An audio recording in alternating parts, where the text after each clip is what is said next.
शेतकऱ्यांसाठी ऍप आणि त्याची सुरक्षा याच्यासाठी आम्ही एक ऍप्लिकेशन बनवतोय आपण त्याच्यामध्ये, ज्याच्यामध्ये की अनेक महत्वाचे तज्ञांचा आम्ही सहभाग करून घेणार आहोत. त्यामध्ये सॅटेलाइट इमेजिंग आहे, आयओटी आहे, सॉफ्टवेअर आहे, मोबाईल ऍप्लिकेशन्स आहेत.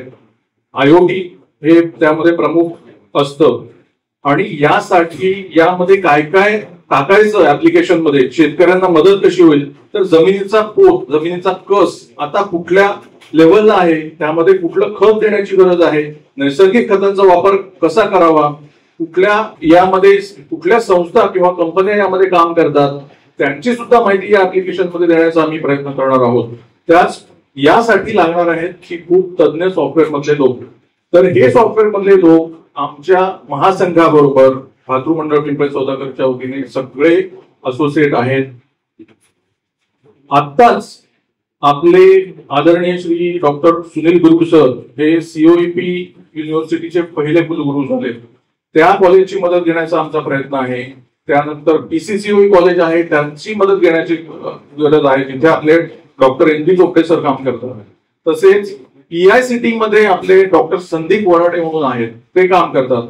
तर सीओईपी आणि पीसीसीओई हे थोडे कमी रिस्पॉन्स देत असल्यामुळे पीआयसीटी मधून आम्ही मदत घेऊन हे ऍप्लिकेशन बनवण्याचा प्रयत्न करतो.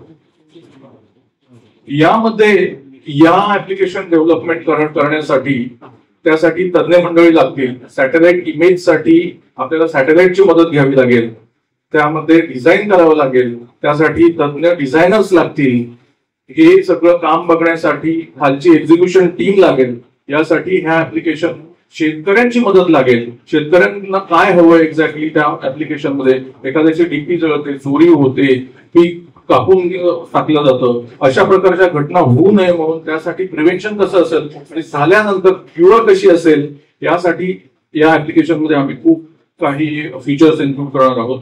आणि यासाठी ही ऍप्लिकेशन डेव्हलप करण्यासाठी कमीत कमी 20 लाख रुपये खर्च अपेक्षित आहे. 20 लाख ते 50 लाखापर्यंत ही जाऊ शकते याची लागणी याच्यासाठी. त्यासाठी आपण आपल्या वतीने जितकी मदत महासंघाला करू शकता ती करा, कारण हे सगळ्या शेतकऱ्यांसाठी आपल्याला उपयोग होणार आहे या ऍप्लिकेशनचा. आणि ते आम्ही एकदम चांगल्या तज्ञ मंडळांकडून करून घेणार आहोत, जे सगळ्या उच्च पदावर आता सध्या आहेत, त्यांच्या मार्गदर्शनामध्ये करून घेणार आहोत.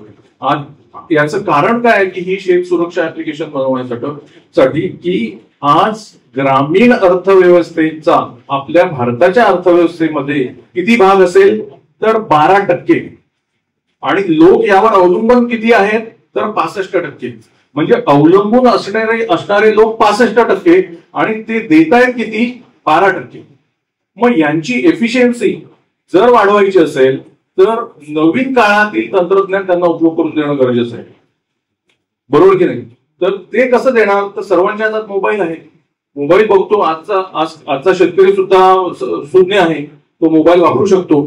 तर या मोबाईल मार्फत आपल्याला शेतकऱ्यांपर्यंत पोहोचायचं आहे. जमिनीचा कस कसा सुधारवता येईल, त्यामध्ये कुठलं पीक कुठल्या वेळेवर टाकायचं, पाणी कधी द्यायचं, कुठला बांध फुटला आहे, कुठलं ठिबक फुटला आहे, लिकेज डिटेक्शन टाकायचं का टाकू नये, कुठली पद्धतीने लिकेज डिटेक्शन टाकायचं, स्प्रिंकलरवर कसं वॉश ठेवायचं, चोरांवर कसं वॉश ठेवायचं, हे सगळं आपण त्यामध्ये इन्क्लूड करणार आहोत. त्यामध्ये पिकाला लागणारी कीड ही सुद्धा डिटेक्ट करणार आहोत. म्हणजे एखाद्याच्या बागावर पडलेला करपा पडतो नॉर्मली, तर तो पडलेला सुद्धा प्रायमरी फेज मध्ये डिटेक्शन कसं करता येईल सिस्टीमद्वारे, हे आम्ही त्यामध्ये करण्याचा प्रयत्न आहे. हवामानाचं निदान, अचानक वारा येतो, अचानक पाऊस येतो, सगळी केळी स्वस्त, पूर्ण शेतकऱ्याचं त्या वर्षभराची मेहनत केलेली पूर्ण फुकट वाया जाते. त्यानंतर काय त्याला परत शासनाकडून किती मदत मिळते आपल्याला माहिती, आणि त्याला किती वेळ जातो हे सुद्धा माहिती.